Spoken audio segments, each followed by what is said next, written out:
नमो सिद्धाणं नमो आयरीयाणं नमो भुवच्छायाणं नमो लोये सव्वसाणं। मङ्गलं भगवान् वीरो मङ्गलं गौतमो गणी मङ्गलं कुन्दकुन्दाद्यो जैनधर्मोऽस्तु मङ्गलम्। सर्वमङ्गलमाङ्गल्यं सर्वकल्याणकारकं प्रधानं सर्वधर्माणां जैनं जयतु शासनं। वन्दितु सर्वसिद्धे ध्रुवमचलमनोवमं गदिं तत्ते वोच्छामि समयपाहो नमो सुदकेवलीभन्दं। नमः समयसाराय स्वानुभूत्या चकासते चित्स्वभावाय भावाय सर्वभावान्तरच्छिदे।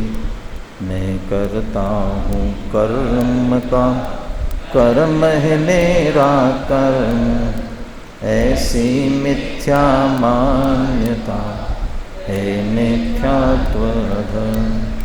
निज आत्म तल्लीनता सुख में आत्म धर्म जीव जिन जिन वर देव यह समझाया।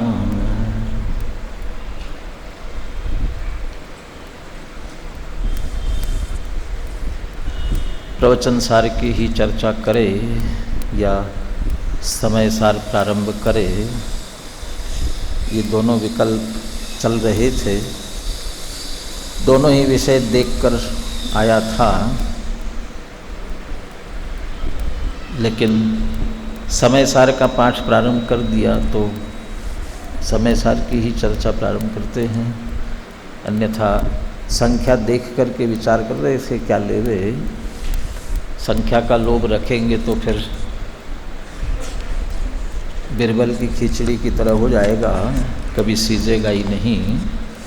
इसलिए अपन चर्चा प्रारंभ करते हैं थोड़े से पीछे से जोड़ते हुए। पीछे वाले बहुत ज़्यादा पीछे नहीं जाएंगे। कर्ता कर्म अधिकार तीसरा प्रकरण प्रारंभ हुआ। कर्ता कर्म अधिकार में तीसरा, दो प्रकरण हो गए। कौन कौन से हो गए? पहला हो गया आत्मा और आश्रव में भेद ज्ञान का, और दूसरा हुआ व्याप्य व्यापक भाव जहाँ है वहीं कर्ता कर्म भाव है। और तीसरा कौन सा शुरू हो रहा है? द्विक्रियावादी मिथ्या दृष्टि। ये यहाँ से 80 से ही शुरू हो गया द्विक्रियावादी मिथ्या दृष्टि वाला प्रकरण। 80, 81, 82 तीन गाथाओं की चर्चा थी, जिनमें इस बात पर बल जोर दिया गया जीव के परिणाम और पुद्गल के परिणाम, इन दोनों में परस्पर निमित्त नैमित्तिक संबंध तो है, परंतु कर्ता कर्म नहीं है। इस संदर्भ में एक तथ्य अच्छी तरह से वैसे सभी के बीच कहना चाहिए था, अभी सभी नहीं है, फिर भी आप सुन ले और सब तक भी बात पहुंचाएं। जीव के परिणाम और पुद्गल के परिणाम, इनमें परस्पर निमित्त नैमित्तिकपना है। कैसे? जीव के परिणाम और पुद्गल के परिणाम में परस्पर निमित्त नैमित्तिकपना कैसे है? गाथाओं में तो ये लिया है, जीव के परिणाम से, हिंदी पद्य अनुवाद से ले, जीव के परिणाम से जड़ कर्म पुद्गल परिणमे, पुद्गल कर्म के निमित्त से यह आत्मा भी परिणमे। कैसे? जीव के परिणाम से जड़ पुद्गल कर्म कब कैसे परिणमता है, कब परिणमित होता है? जब जीव रागादि विकारी भाव रूप परिणमित होता है, तब जो पुद्गल की कार्मानुवर्गना है वह कर्मरूप होकर के जीव के साथ बंधती है। माने जीव के भाव हुए निमित्त और आने वाले कर्म या बंधने वाले कर्म हो गए नैमित्तिक। तो जीव के भाव निमित्त और पुद्गल कर्म नैमित्तिक। पुद्गल कर्म के निमित्त से आत्मा भी परिणमे का मतलब क्या है? पुद्गल कर्म के निमित्त से यह आत्मा भी परिणमे, इसका अर्थ क्या? अभी जो सामान्य चर्चा हमेशा हम करते हैं वो बात पहले कर रहे हैं, फिर सैद्धांतिक तथ्य क्या है उसकी तरफ मुझे बताना है। जब हाँ जी, पेज नंबर 157, 80, 81, 82 का था 157। ये पुराना ग्रंथ हो तो आगे पीछे होगा थोड़ा। 80, 81, 82 का था की बात है। पुद्गल कर्म के निमित्त से आत्मा भी परिणमे, इसका अर्थ क्या? जब वह कर्म का उदय आता है तब जीव भी विकारी भाव रूप से परिणमता है। इसका अर्थ ये हुआ, मैंने अभी रागादि भाव किए, इन रागादि भावों के निमित्त से कर्म आए, तो जब मैंने रागादि भाव किए तब जीव हुआ निमित्त और पुद्गल का कर्म रूप परिणमना हो गया नैमित्तिक। जब वो कर्म उदय में आया तब वो हो गया निमित्त और मैं रागादि विकारी रूप से परिणमित हुआ तो जीव हो गया नैमित्तिक। ऐसा ही निमित्त नैमित्तिक संबंध हमेशा हम समझते हैं, लेकिन सूक्ष्म सैद्धांतिक दृष्टि से परस्पर अन्योन्य शब्द का जो प्रयोग है, अन्योन्य निमित्त नैमित्तिक संबंध है। और अन्योन्य तब होता है वही एक दूसरे के लिए निमित्त नैमित्तिक बने, और ऐसा ही बनता है एक दूसरे के। जीव के परिणाम से पुद्गल परिणमे, तो जीव के जब विकारी भाव रूप परिणाम हुए तब वो द्रव्य कर्म आया, बंधा, तो उस समय वो द्रव्य कर्म नैमित्तिक जीव के परिणाम निमित्त, फिर पुद्गल कर्म निमित्त और जीव नैमित्तिक। कौन से पुद्गल कर्म जो आए हैं वे, इतरे त्राश्रय दोष नहीं आएगा। ऐसा ही परस्पर निमित्त नैमित्तिक संबंध है। जीव के ऐसे ही परिणाम क्यों हुए? क्योंकि ऐसे ही कर्म का बंध होना था। तो कर्म का, उस प्रकार के कर्मों का बंधना, ये नैमित्तिक कार्य, निमित्त कहेंगे, वो निमित्त, और उसके लिए जीव के ऐसे परिणाम हुए। पर उन भावों के निमित्त, बंधने वाले कर्मों के निमित्त से जीव के ऐसे परिणाम हुए हैं, और जीव के परिणाम के निमित्त से वह कर्म आए हैं। ये उन्हीं के परस्पर निमित्त नैमित्तिक पना है। ऐसे ही उदय में आने वाले कर्म उदय में आने वाला पुद्गल कर्म, वो निमित्त, जीव के परिणाम नैमित्तिक। उसी समय जीव के परिणाम निमित्त और पुद्गल का उदय नैमित्तिक, वही का वही परस्पर में। ऐसा परस्पर निमित्त नैमित्तिक बना होता है, एक साथ परस्पर में, एक दूसरे में। ऐसा अष्टसहस्री आदि में, न्याय शास्त्रों में भी इसी प्रकार से निमित्त नैमित्त, काल प्रत्याशक्ति शब्द से ऐसा एक साथ निमित्त नैमित्तिकपना परस्पर में घटित होता है। तो अपन तो हमेशा ऐसा ही कहते हैं कि इस स्थूल कथन है, ऐसा निमित्त नैमित्तिकपना समझाने की दृष्टि से, अन्यथा समझ में भी नहीं आएगा। वो निमित्त नैमित्तिकपना भी है, वहाँ तो है ही निमित्त, लेकिन लौट करके भी है। यदि लौट कर एक दूसरे से नहीं बनेगा तो वो निमित्त नैमित्तिकपना भी नहीं बनता। इसलिए परस्पर निमित्त नैमित्तिकपना होता है, कर्ता कर्मपना तो नहीं है। दूसरी बात चर्चा हो चुकी है, फिर भी पुनः दोहरा रहे इस बात को। 79 गाथा तक की बात, और अब 80 नंबर की गाथा से जो चर्चा प्रारंभ हुई, इसमें बहुत बड़ा एक अंतर हो गया। 79 गाथा तक की चर्चा में जीव अपने ज्ञानादि भावों का, या सीधा कहे कि निर्मल परिणामों का ही करता है, क्रोधादि रागादि विकारी भावों का भी करता नहीं है। रागादि भावों का करता नहीं है तो फिर जो पर द्रव्यों का, जड़ कर्म का, शरीर आदि, ये पर का करता तो है ही नहीं, तो रागादि भावों का भी करता नहीं। और रागादि भावों का, विकारी भावों का करता आत्मा को मानना ये अज्ञान है, कर्ता कर्म संबंधी अज्ञान है।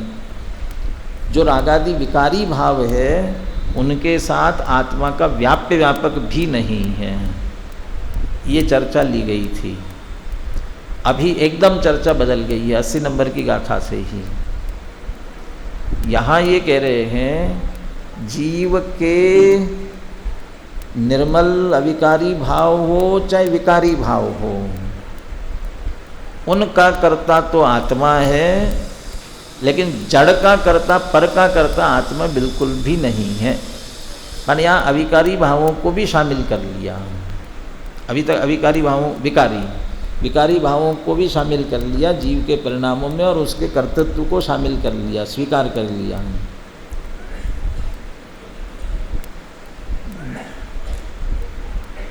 दो उत्तर दिए इसमें, क्यों ऐसा किया इसके पीछे।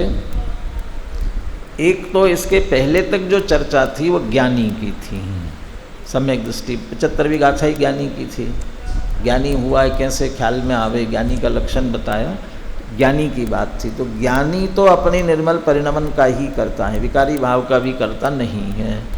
परंतु अज्ञानी विकारी भाव होते हैं उसके, और विकारी भावों का करता हुआ अज्ञानी स्वयं है। तो एक तो अज्ञानी की बात करनी है, अज्ञानी की। तो अज्ञानी विकार रूप हो रहा है, इसलिए अज्ञानी विकारी भाव का करता है, लेकिन जड़ कर्म का करता न ज्ञानी है न अज्ञानी है। एक तो ये बात करनी है। दूसरी बात, भेद विज्ञान की अपेक्षा समझ लो 79 गाथा तक में स्वभाव और विभाव का भेद विज्ञान, स्वभाव और विभाव, तो बल था स्वभाव विभाव का। स्वभाव स्वस्य भवनम ही क्या स्वभाव, स्वभाव मात्रम किल वस्तु, और स्वस्य भवनम ही स्वभाव, स्वभाव मात्र वस्तु है। तो स्वभाव और विभाव के बीच भेद ज्ञान की मुख्यता थी। और अब कह रहे हैं दो द्रव्यों के बीच भेद ज्ञान है, स्वद्रव्य परद्रव्य, जीव और पुद्गल, सीधे सीधे। तो जीव और पुद्गल के बीच भेद विज्ञान है। तो जीव अपने भाव जो कुछ भी उसके हो रहे हैं, अच्छे बुरे, विकारी अविकारी, निर्मल मलिन, वो सब का करता हुआ जीव है, और पुद्गल के परिणाम, पुद्गल के भावों का करता पुद्गल है। परस्पर में एक दूसरे के कर्ता नहीं बनते हैं। जब दो द्रव्यों के बीच भेद विज्ञान कराएंगे तब जीव के विकारी भाव जीव में शामिल हो जाएंगे, और चूंकि अज्ञान दशा में उसका कर्ता होता है, इसलिए अज्ञानी उसको कर्ता बनता है, कर्तृत्व मानता है अज्ञान दशा में, इसलिए उसको उन भावों का कर्ता कह देते हैं। तो दो द्रव्यों के बीच के भेद ज्ञान की मुख्यता से ये कहते हैं। अभी चर्चा दिक्क्रियावादी मिथ्या दृष्टि की दृष्टि से भी जो चर्चा चलेगी वो दो द्रव्यों को मान करके, तो विकारी भाव का कर्ता भी जीव है ये मान करके चर्चा चलेगी। एक और बात, 83 गाथा, वैसे गाथा और उत्थानिका और गाथा पढ़ी थी, लेकिन फिर अभी पुनः शुरू करते यहाँ से। इसमें से भी एक बात और मैंने चर्चा करनी है विशेष। देखिए, ततः स्थितमेतत् जीवस्य स्वपरिणामै एव सह कर्तृकर्म भावो भोक्तृभोग्य भावश्च। इसलिए ये बात सिद्ध हुई कि जीव का अपने परिणामों के साथ ही कर्ता कर्म भाव और भोक्ता भोग्य भाव है। ततः स्थितम, इसलिए सिद्ध हुआ। ये किस लिए? तो अभी तक जो चर्चा करते आए उसके आधार से, व्यापक भाव की चर्चा 80, 81, 82 गाथा में जो चर्चा की, इन सब के आधार से ये कह रहे हैं कि जीव का अपने परिणामों के साथ ही कर्ता कर्म भाव और भोक्ता भोग्य भाव है। एक प्रश्न खड़ा होना चाहिए चित्त में, क्या होना चाहिए? किसी को खड़ा हुआ हो तो बोले। क्या? हाँ ठीक है। और कोई प्रश्न? ये प्रश्न खड़ा होना चाहिए। अभी तक जितनी तर्क युक्तियाँ दी गई है वह सब कर्ता कर्म के संदर्भ में दी गई है। कर्ता कर्म के बारे में दी, वे अपने ही परिणामों में व्यापता है, अपने ही परिणामों में व्यापक संबंध है, दूसरे के साथ नहीं है। तो अपने ही परिणाम के साथ कर्ता कर्म पना है, यही बात है ना। लेकिन साथ साथ में ये भी सिद्ध हुआ कह रहे हैं कि भोक्ता भोग्यपना भी नहीं है, ये भी सिद्ध हुआ कह रहे हैं ना।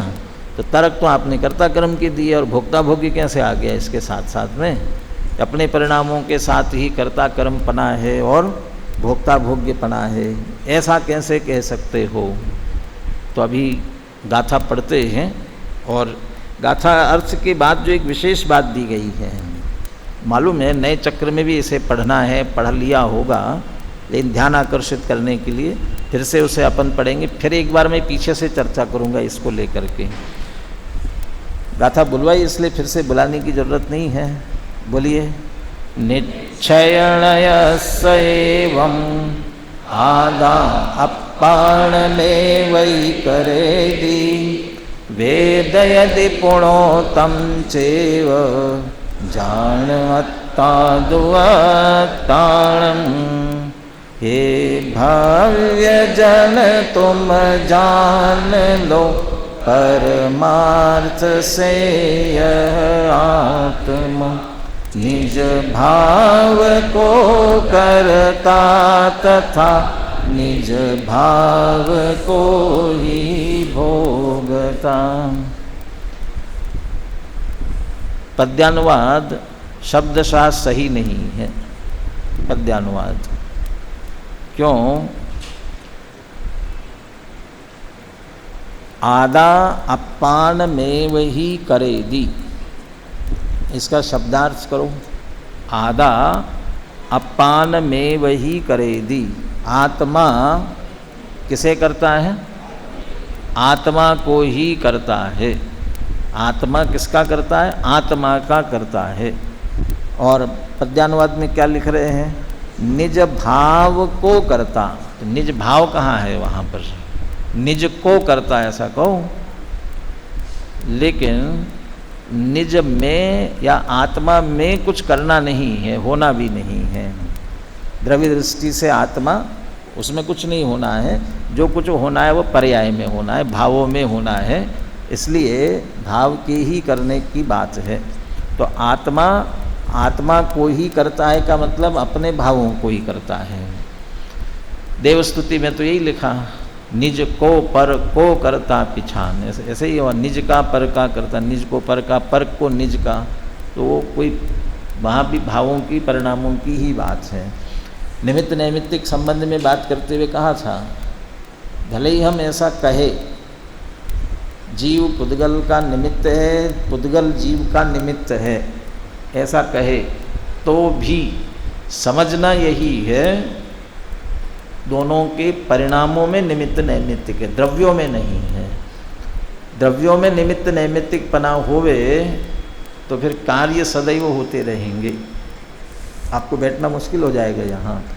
और बैठे कि चले, स्थिर रहे कि गमन करे, ये मुश्किल हो जाएगा। द्रव्यों के बीच निमित्त नैमित्तिक होगा तो धर्म द्रव्य और जीव पुद्गल आपके शरीर रूप से परिणमित पुद्गल द्रव्य, और इनमें निमित्त नैमित्तिक संबंध होगा ना द्रव्यों में। तो द्रव्य निमित्त है और नैमित्तिक भी हो तो धर्म द्रव्य निमित्त बने चलाने में, तो चलते रहो। और उसी समय अधर्म द्रव्य निमित्त बने स्थिर रहने में, तो द्रव्यों में नहीं। स्वयं चलते हुए जीव पुद्गलों को अब चलने रूप से परिणमित कार्य करे, भाव उनके परिणाम हो तो निमित्त, इसलिए परिणामों में निमित्त नैमित्तिक पना बनेगा। आत्मा अपने ही परिणामों को करता है। नीचे वेद यदि में ऐसे ही लिखा, वेद यदि पुणो तम चैव जान अत्तादु अत्ताणम। आत्मा आत्मा का ही वेदन करता है, आत्मा का वेदन नहीं करता है। आत्मा का वेदन कर ले, एक समय में वेदन हो गया किसका? कि आत्मा का, तो आत्मा खत्म हो गया। खत्म हो गया तो अगले समय क्या करेंगे? तो आत्मा बचा ही नहीं ना, फिर क्या करेंगे? आत्मा का वेदन नहीं होता, प्रति समय होने वाले परिणाम भावों का ही वेदन होता है। तो आत्मा अपने परिणाम निज भावों का ही भोगता है। यहाँ यद्यपि भाव शब्द ही लिखा, पर भाव का भोक्ता नहीं है, तो इसका अर्थ पर द्रव्य का भोक्ता नहीं है। एक द्रव्य दूसरे द्रव्य का न करता है न भोगता है। इसके बाद में ये गाथार्थ नीचे निश्चय ने का ऐसा कहना है कि आत्मा अपने को ही करता है और अपने को ही भोगता है। इसमें तो गाथार्थ में शब्द सही लिख दिया, अपने को ही करता है और अपने को ही भोगता, अपने ही परिणामों को। हे शिष्य ऐसा तू जान। हे शिष्य कहाँ से आ गया? पद्यानुवाद में भी भव्य जन आया है, कहाँ से आ गया? वो भी नहीं है ना, कहाँ से आ गया? वो गाथा में जान शब्द दिया था ना, जानो, तो किसको कहेंगे जानो? तो आचार्य शिष्य से कह रहे जानो, इसलिए वो शब्द जोड़े हैं। इसके बाद का प्रकरण पढ़ते हैं। इस गाथा में यह स्पष्ट किया गया है कि जिस प्रकार यह आत्मा निश्चय से स्वयं का करता है, उसी प्रकार यह भोक्ता भी स्वयं का ही है। यह आत्मा न तो पर का करता ही है न भोक्ता ही। विगत अनेक गाथाओं में जो बात अनेक युक्तियों से आत्मा के कर्तृत्व के बारे में समझाई गई है, इस निष्कर्ष की गाथा में यह कहा जा रहा है कि वे सभी युक्तियाँ आत्मा के भोक्तृत्व के संबंध में भी घटित कर लेना। कर्तृत्व के लिए जो दिए कर्ता नहीं है कहा, तो वहाँ समझ लेना भोक्ता भी नहीं है। संपूर्ण कथन का निष्कर्ष जो इस गाथा में प्रस्तुत किया गया वो मात्र इतना ही है, यह आत्मा निश्चय से अपने विकारी अविकारी परिणामों का कर्ता भोक्ता है, पर का कर्ता भोक्ता नहीं। ध्यान रहे, इस गाथा में आत्मा को स्वयं के विकारी अविकारी दोनों ही भावों का कर्ता भोक्ता कहा जा रहा है। पर द्रव्य से भिन्नता करनी है, इसलिए अपने विकारी अविकारी भावों की जिम्मेदारी स्वयं अपने द्रव्य पर है। इस अधिकार का नाम क्या है?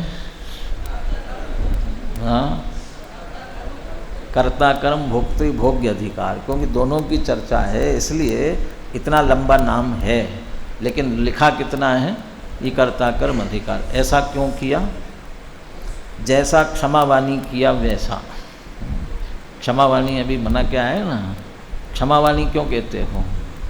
वो अकेली क्षमावाणी नहीं है, वो क्षमादि वाणी है, सब शामिल है उसमें, दशो धर्म, लेकिन अकेले एक का नाम लेते हैं। क्षमा पहले है ना, इसलिए अकेले क्षमा का नाम ले लिया। कर्ता कर्म भोक्ता भोग्य दो है ना, दोनों का नाम नहीं ले करके एक का नाम लिया है दोनों के संबंध में। यदि दोनों के संबंध में है तो फिर जो पहला कलश है उसे कैसा होना चाहिए? पहला जो कलश है क्या है? पहला कलश एकः कर्ता चिदः निह में कर्म कोपादयो में इत्यज्ञानाम समयदभिता कर्तृकर्म प्रवृत्तिम।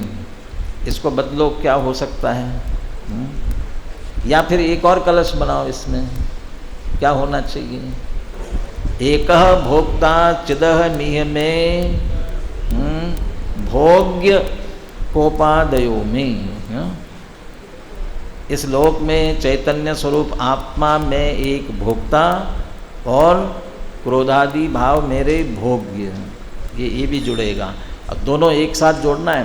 कहते इसमें समझना, कर्ता कह दिया तो उसके साथ साथ भोक्ता भी समझना। या फिर ऐसा कहो,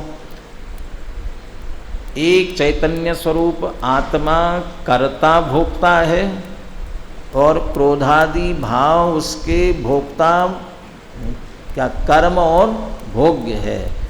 ऐसी अज्ञानियों की अनादिकालीन कौन सी भूल है? कर्ता कर्म भोक्ता भोग्य संबंधी अज्ञान जनित कर्ता कर्म की, फिर कर्ता कर्म ही शब्द आता है, कर्ता कर्म और भोक्ता भोग्य की प्रवृत्ति चली आ रही है। और ये जो सम्यक ज्ञान प्रकट हुआ ना, वो किसे दूर करता हुआ प्रकट होगा? शमयत अभिता, वो कर्ता कर्म भोक्ता भोग्य की जो विपरीत मान्यता है उसे दूर करता हुआ। फिर जो टीकाओं में भी जब तक जैसे ये कहा, ये कर्ता कर्म संबंधी अज्ञान इसका कब तक चलेगा?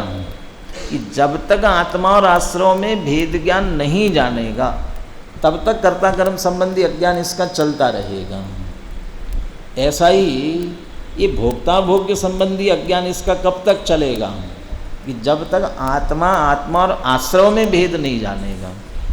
इन भावों का मैं भोक्ता ऐसा मान क्यों रहा है, ये मेरे भोग्य ऐसा क्यों मान रहा है? क्योंकि आत्मा और आश्रव में भेद ज्ञान नहीं है। यदि आत्मा और आश्रव में भेद जानेगा तो जैसे मैं इनका करता नहीं, कर्ता कर्म संबंधी अज्ञान शमित होता है, तो भोक्ता भोग्य संबंधी अज्ञान भी उसी के साथ साथ में शमित होता है। नयों के संदर्भ में ये आजकल में चर्चा फिर से आ रही थी दादा के प्रवचनों में। एकत्व, ममत्व, कर्तृत्व, भोक्तृत्व और ज्ञातृत्व, इन पांचों के संदर्भ में नयों का प्रयोग एक सा होता है। जहाँ जिस नय से जिसके साथ एकत्व है कहा जाता है, व्यवहार निश्चय, जब जो नय सब खड़ा होगा ना, उसी नय से उसके साथ ममत्व, कर्तृत्व, भोक्तृत्व और ज्ञातृत्व भी उसी नय से होता है। ये सब बिल्कुल एक साथ चलते हैं। तो यहाँ कर्ता संबंधी बात चल रही तो भोक्ता संबंधी बात भी बिल्कुल उसी नय से उसी तरह से चलेगी। पिछली गाथाओं में निमित्त नैमित्तिक पने की बात की और निषेध किस बात का किया? कर्ता कर्म का। वहाँ क्या समझ सकते हैं? जीव और पुद्गल परिणामों में निमित्त नैमित्तिक पना तो है, लेकिन भोक्ता भोग्य पना भी नहीं है। मेरे जो सुख दुख के परिणाम हो रहे हैं, भाव की बात नहीं, वेदन की बात, क्योंकि भोक्ता भोग्य पने को जोड़ना है, इसलिए मेरे जो सुख दुख रूप वेदन हो रहा है, इस वेदन में मीठापना, मीठा है, बहुत बढ़िया, मज़ा आया, ये तभी आएगा जब मीठे पदार्थ खाए जाएंगे। तो मीठे पदार्थ के खाने पर ही उस प्रकार का आनंद आया। तो मेरे उस भोक्तापने में, भोग्यपने में, वो परद्रव्य जिसके कारण से मीठे पने का आनंद आया है, उसके साथ निमित्त नैमित्तिक संबंध पना तो है।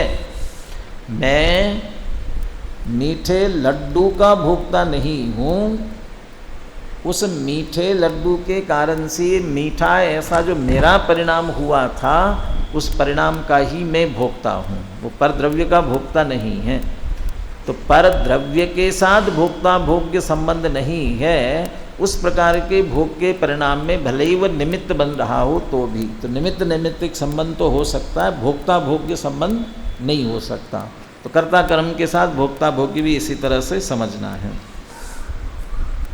अपने ही परिणाम का कर्ता और भोक्ता, अपना ही परिणाम उसका कर्म और भोग्य, इसको यहाँ पर एक दृष्टांत के माध्यम से स्पष्ट करते हैं।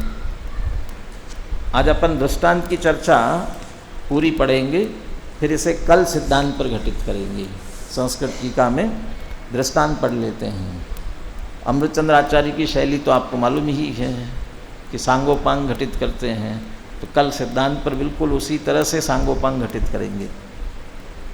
यथा उत्तरंग निस्तरंग अवस्थयो समीर संचरण असंचरण निमित्तयोः अपि समीर पारावारयो व्याप्य व्यापक भाव अभावात् कर्तृकर्मत्व असिद्धौ पारावार एव स्वयं अंतर्व्यापको भूत्वा आदि मध्यांतेषु उत्तरंग निस्तरंग अवस्थे व्याप्य उत्तरंगम निस्तरंगम तु आत्मानं कुर्वन् आत्मानं एकमेव कुर्वन् प्रतिभाति न पुनरअन्यत्।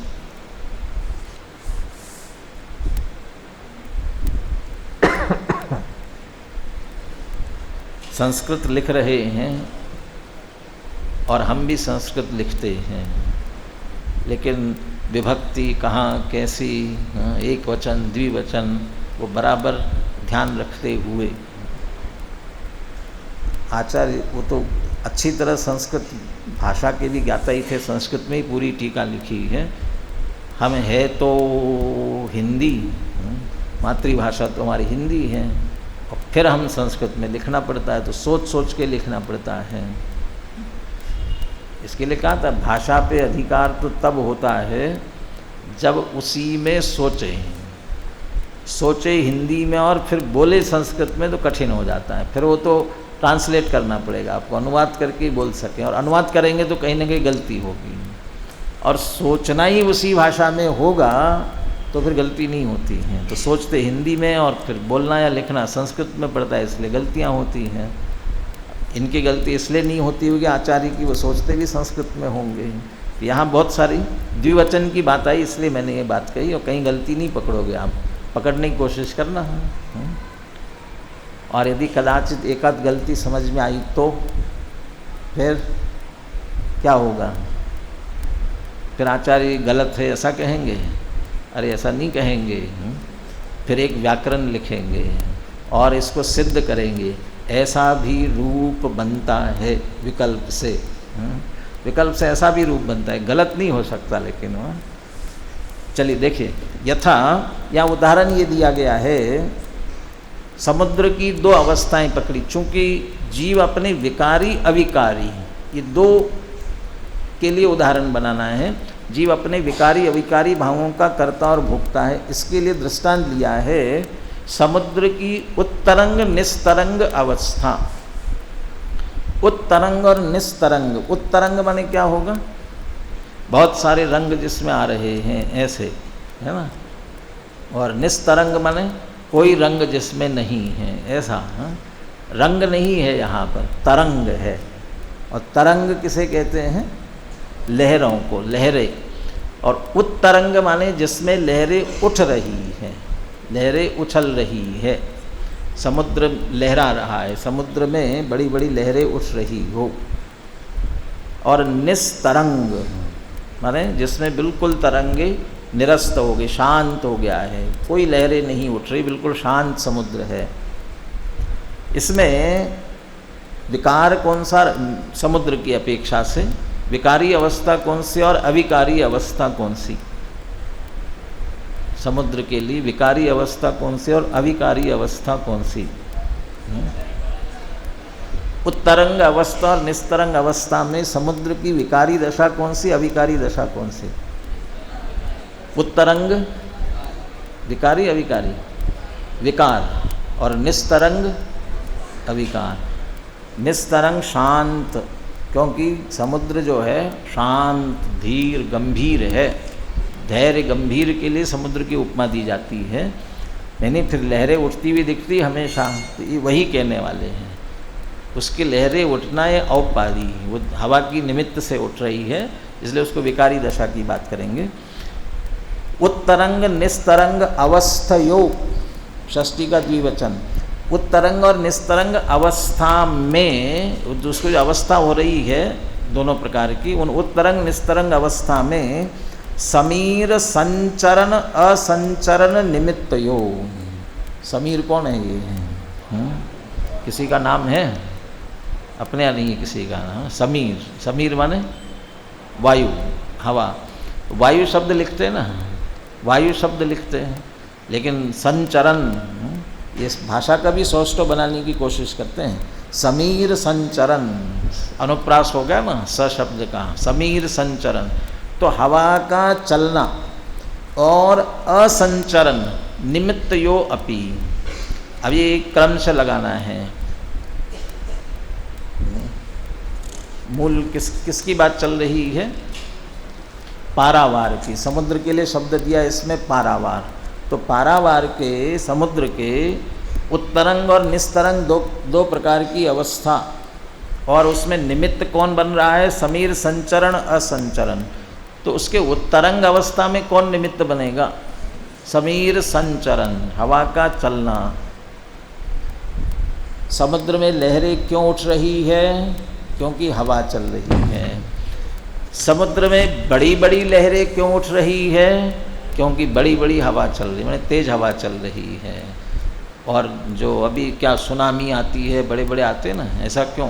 कि जितनी तेज हवा चलेगी उतनी, और इतनी बड़ी बड़ी, बम्बई में कितने ऊंची बिल्डिंग है, कितने मंजिलों की, कितने बड़ी, अभी मुझे ध्यान नहीं कितनी तक पहुंच गई, समझ लो 20, 25, 40 माले तक समझ लो, इतने ऊंची बिल्डिंग है मंजिल की।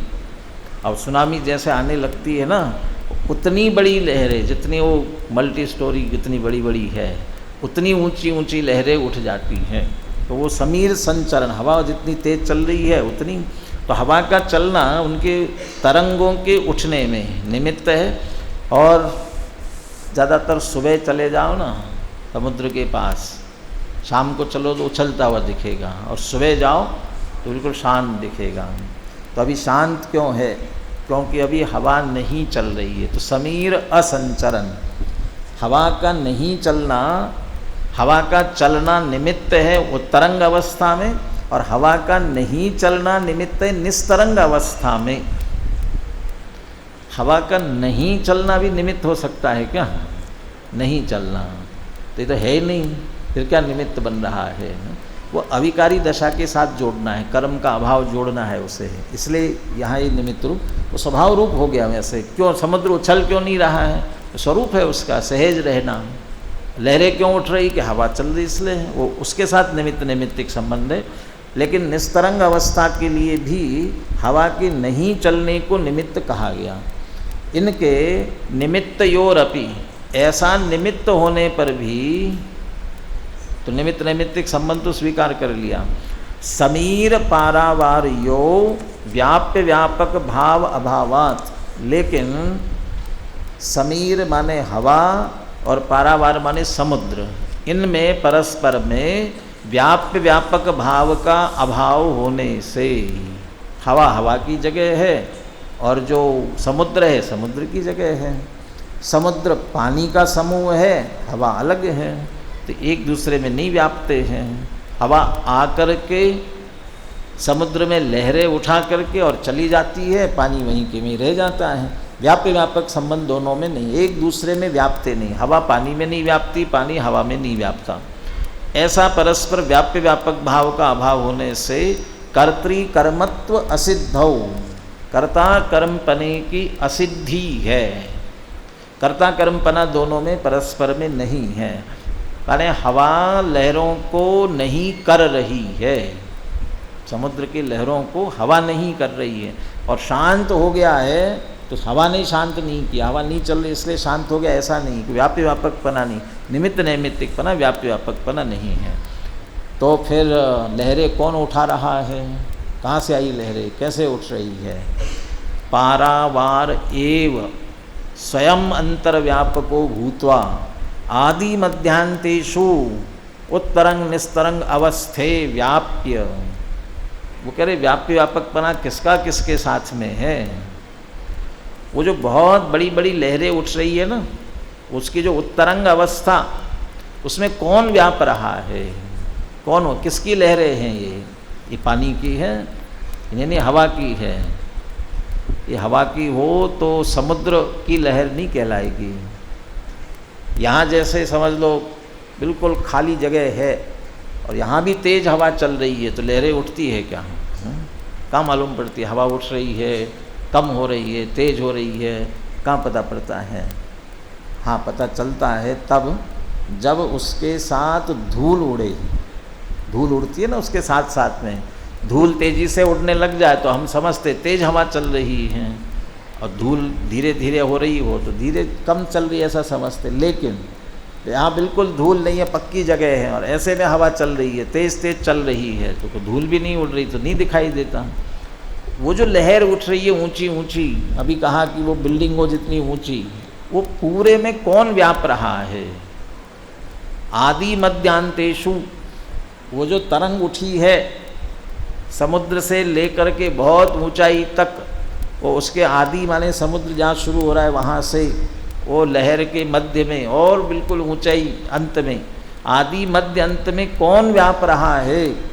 कि पानी। पानी माने कौन है? वो समुद्र है। इसलिए कह रहे समुद्र ही आदि मध्य अंत में व्याप्त हो रहा है। दूसरा एक अर्थ क्या था आदि मध्य अंत का? कौन सा?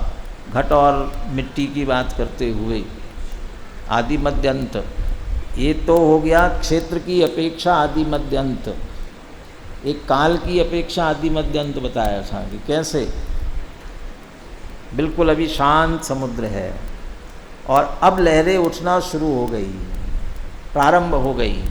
तो जैसे ही प्रारंभ हो जाएगी वो आरंभिक दशा में, प्रारंभ में भी पानी ही व्यापेगा। अभी ऊंची ऊंची बीच में आ गई अवस्था और फिर एकदम ऊंची हो जाएंगी, वो सभी अवस्थाओं में, और फिर धीरे धीरे धीरे शांत होगा। वो आदि मध्य अंत में सब में पानी ही, समुद्र ही व्याप रहा है। तो आदि समुद्र स्वयं ही अंतर्व्यापक होकर आदि मध्य अंत में उत्तरंग निस्तरंग अवस्था, चाहे उत्तरंग अवस्था हो चाहे निस्तरंग अवस्था हो, ये दोनों अवस्थाओं में वही समुद्र व्यापक है। व्याप्य उत्तरंगम निस्तरंगम तो आत्मानम कुर्वन्। और व्याप्य कौन है? उसकी उत्तरंग निस्तरंग अवस्था, वो उसकी व्याप्य है। ऐसा व्याप्य व्यापक संबंध होने से आत्मानम कुर्वन्। आत्मानम का अर्थ क्या है यहाँ पर?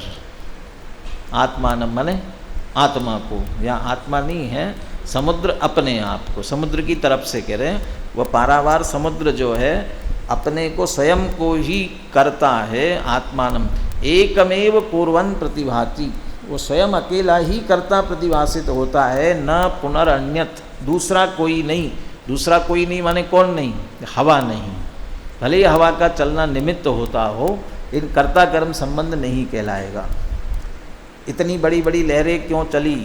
जब भी कभी मौसम विभाग से पूछा जाएगा ना, वो कौन सा दबाव बना था, मध्यम दबाव था, तीव्र दबाव था, कहाँ से हवा चली थी, वो इसी पर समीक्षा की जाएगी।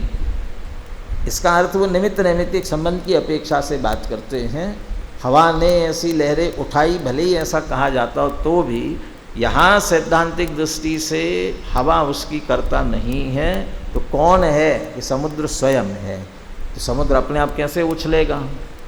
हवा के निमित्त से उछलेगा, लेकिन व्याप्य व्यापक संबंध समुद्र का स्वयं का है।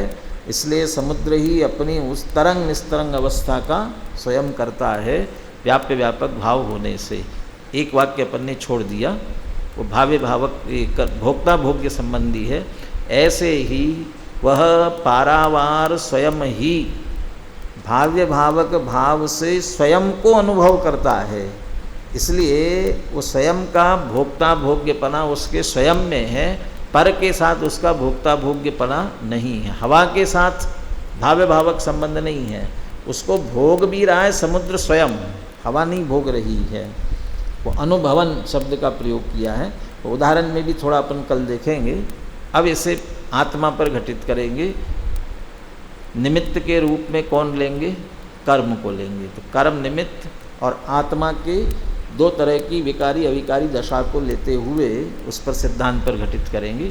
वो अपन आगे करेंगे। चलो।